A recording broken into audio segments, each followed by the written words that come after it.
दी Jaipur dialogues annual summit 2024 राष्ट्रवादियों का Mahakumbh registration link के साथ आपका स्वागत करने के लिए तैयार है। आप जाएं, रजिस्ट्रेशन लिंक आपको डिस्क्रिप्शन में मिल जाएगा, वहां से आप क्लिक करके आप अपना रजिस्ट्रेशन करा सकते हैं।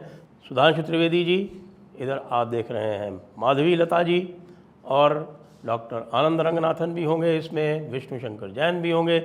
इसके अतिरिक्त कुल 80 से अधिक प्रबुद्ध लेखक, चिंतक, वक्ता, सभी राष्ट्रवादी महानुभाव यहाँ आपको मिलेंगे। आप लोगों से अनुरोध है कि आप कृपया अधिक से अधिक संख्या में इसमें भाग लें, इसको सफल बनावें। नमस्ते, आप सभी से अनुरोध है कि कृपया हमारे चैनल को सब्सक्राइब करें, वीडियो शेयर करें, लाइक करें। कल लोकसभा में वक्फ अमेंडमेंट बिल इंट्रोड्यूस हुआ और इंट्रोड्यूस होने के बाद में आपने जैसे देखा होगा आज कि काफ़ी बहस हुई। उसको इंट्रोड्यूस करने के पहले ही काफ़ी लोगों ने उसके ऊपर ऑब्जेक्शन किया और ऑब्जेक्शन का जवाब देने के बाद में फिर बाद में उस बिल को ज्वाइंट पार्लियामेंट्री कमेटी में भेज दिया गया। अब इसको लेके हिंदू पक्ष और विशेषकर जो एक हमारा जो मैं कहूँगा अति उत्साही वर्ग है, वो बड़ा निराश दिखता है कि अरे ये क्या हुआ, इसको जेपीसी में क्यों भेज दिया और ऐसा क्यों किया, वैसा क्यों किया। यदि आपने कल का मेरा और विष्णु शंकर जैन जी का वार्तालाप देखा होगा तो आपको पूरा आइडिया लग जाएगा कि क्यों भेजा गया।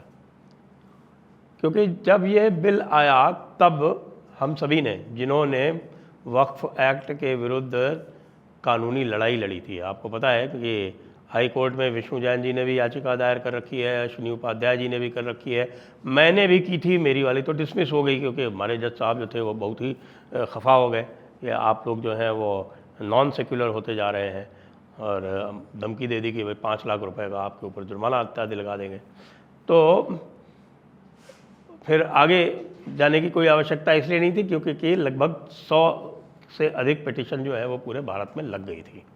तो इतनी पिटिशन लगने के बाद में आपने देखा कि इसका क्या इम्पैक्ट हुआ।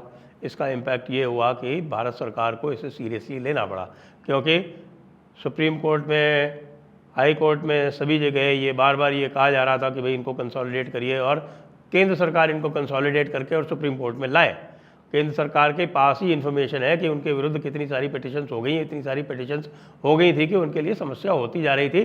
तब ये under pressure, under legal pressure ये सारा काम आरंभ हुआ और इस काम को आरंभ करके इन्होंने जो कुछ भी काम किए उसमें जब फाइनल जब ये आया, बिल जब आया, तो हम लोगों ने तुरंत इस पर चिंता व्यक्त की। और चिंता व्यक्त करने के कारण थे क्योंकि इसमें कई बहुत सारे महत्वपूर्ण मुद्दे जो हम लोगों ने उठाए थे अपनी पिटिशन्स में वो तो आए ही नहीं। तो जब वो आए नहीं तो भाई उनको लाने का क्या तरीका है? उनको लाने का तरीका यही है कि उनको आप या तो पार्लियामेंट्री स्टैंडिंग कमेटी में भेजिए और या फिर कोई एडहॉक कमेटी बनाइए। पार्लियामेंट्री स्टैंडिंग कमेटीज इस समय गठित ही नहीं हुई हैं, तो पार्लियामेंट्री स्टैंडिंग कमेटीज़ को भेजने का कोई प्रश्न ही नहीं उठता। तो एडहॉक कमेटी के पास भेज के उन एरर्स को करेक्ट करवाना है और ये हमारी और आपकी मांग है। ये समझिए पहले क्यों मांग है। जैसा मैंने कहा, यदि वार्तालाप वो सुन लेंगे आप मेरा और विष्णु जैन जी का, तो सारी स्थितियां आपके पास स्पष्ट हो जाएंगी। लेकिन जो सबसे बड़ा जो इसमें है वो सेक्शन 6 में एक परिवर्तन किया गया था। 2010 में सुप्रीम कोर्ट का एक जजमेंट आया था। उस जजमेंट में इसमें एक शब्द यूज़ हुआ है, वक्फ के कौन कर सकता है, और वक्फ में जो डेफिनेशंस दी गई हैं सेक्शन 3 में, उसमें पर्सन हैविंग इंटरेस्ट नाम का एक शब्द आया हुआ है। और वक्फ में ये लिखा हुआ था सेक्शन 6 में कि any person having interest can go against the decision of the Waqf board to Waqf tribunal. ये उसमें ये आया हुआ था। तो पर्सन हैविंग इंटरेस्ट का सुप्रीम कोर्ट ने 2010 में इंटरप्रिटेशन कर दिया कि पर्सन हैविंग इंटरेस्ट का मतलब होता है कि मुसलमान, क्योंकि वक्फ में इंटरेस्ट जो है वो किसी मुसलमान का ही हो सकता है और अन्य किसी का नहीं हो सकता है।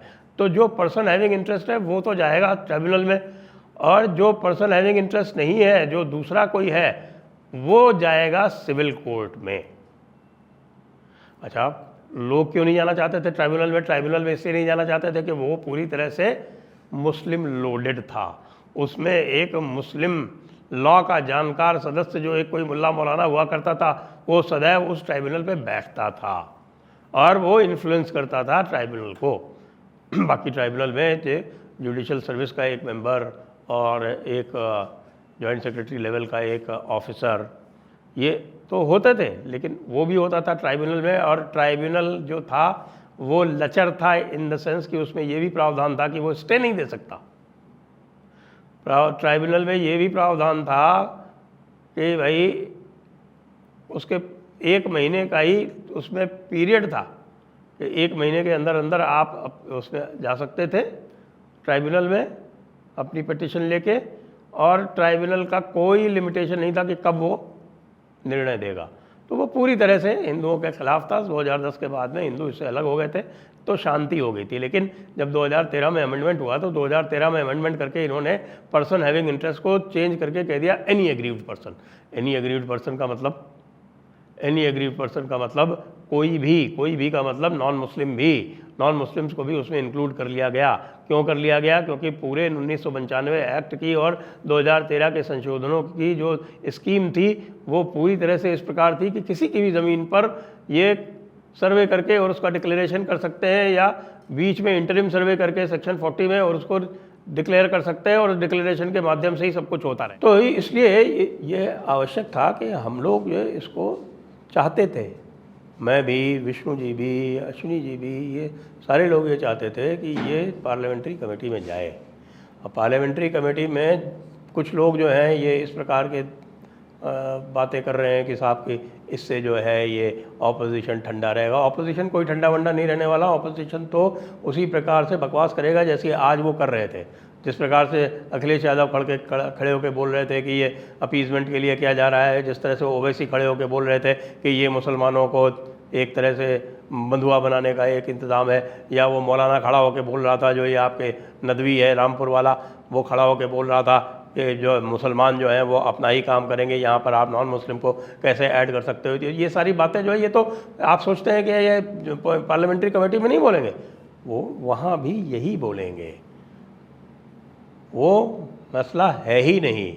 मसला ये है कि बिल अभी 44 संशोधनों के बाद भी बिल में कुछ और संशोधनों की गुंजाइश है, जो कि इसी स्टेज पर करवा लेना उचित होता है। बिल ऐसे ही अगर पास हो जाता तो बाद में फिर हम भटकते रहते। अभी तो ये देखिए, अभी तो इसमें ये भी समस्या है कि ट्राइब्यूनल जो लिखा हुआ है इसमें, तो ट्राइब्यूनल के जो प्रोविजंस हैं आर्टिकल 323A 323B के, उसके अंतर्गत तो ट्राइब्यूनल बन ही नहीं सकता। ये भी इशू जो है ये अभी डिस्कस होगा। ये बातें चूँकि इसमें नहीं आई हैं और सरकार ने जब ये तय कर लिया कि भाई ये बिल लाएंगे और उन्होंने अपना मानस बना लिया कि ये एक बहुत अच्छा तरीका है अपना नैरेटिव बनाने का, ये बहुत एक अच्छा तरीका है कि भाई मुस्लिम प्रतिक्रिया दे और मुस्लिम प्रतिक्रिया के उत्तर में एक दूसरी हिंदू प्रतिक्रिया है, बहुत अच्छा एक तरीका है जिससे कि एक लंबी लाइन खींची जाए और हिंदुओं को एक किया जाए। इससे अच्छा कोई तरीका हो ही नहीं सकता। तो इसी के साथ साथ यदि हम एक और इस बिल को बढ़िया करा लें तो और भी उचित रहेगा, ये हमारा सोचना है इसमें। दूसरी बात, बहुत से लोग ये कह रहे हैं कि भाई ये इसलिए किया गया क्योंकि भाई ये मास्टर स्ट्रोक है। कोई मास्टर स्ट्रोक नहीं है। ये जो आपके चमचे टाइप के लोग हैं, ये IT सेल टाइप के, ये कह रहे हैं साहब ये मास्टर स्ट्रोक कर दिया कि साहब अब अपोजिशन का मुंह बंद हो जाएगा। कोई मुंह नहीं बंद होना भाई। फार्म लॉज लाए थे, कितने कंसल्टेशन के बाद लाए थे? कोई 15 साल से कंसल्टेशन चल रहे थे। उसके बाद क्या इनका मुंह बंद हो गया? इन्होंने तो घेराव कर लिया था। तो ये JPC में जाने के बाद वापस जब पास होगा तो ये सब बदमाशी नहीं करेंगे क्या? 100% करेंगे, 100% करेंगे, तब भी करेंगे। वो मैटर है ही नहीं। मैटर तो ये है कि जो हिंदू पक्ष है, यानी हम लोग जिन्होंने ये पूरी लड़ाई लड़ी है, हम कह रहे हैं कि इसमें कुछ और संशोधन चाहिए। कृपया इसको पार्लियामेंट्री कमेटी में ले जाइए, जहां पर हम जो मेंबर्स हों उनको हम ब्रीफ कर सकें और उनको ब्रीफ करके इसमें जो कमियां हैं उनको दूर करवा सकें, जिससे कि एक ऐसा बढ़िया बिल निकल के आए जिसको कि ये कुछ भी नहीं कर पाए। जहाँ तक बिल के पास होने की बात है, ये कुछ कर नहीं सकते। आजकल तेलुगु देशम वाले ने खड़े होके, जो बाली योगी जो है वहाँ के MP तेलुगु देशम के, तो उन्होंने तो खड़े होके तेलुगु देशम का समर्थन दे दिया कि तेलुगु देशम पूरे समर्थन में है। लल्लन सिंह ने भी समर्थन दे दिया JDU की तरफ से। तो जब JDU और ये आपके तेलुगु देशम पूरी तरह से साथ हैं तो समस्या तो कोई है ही नहीं।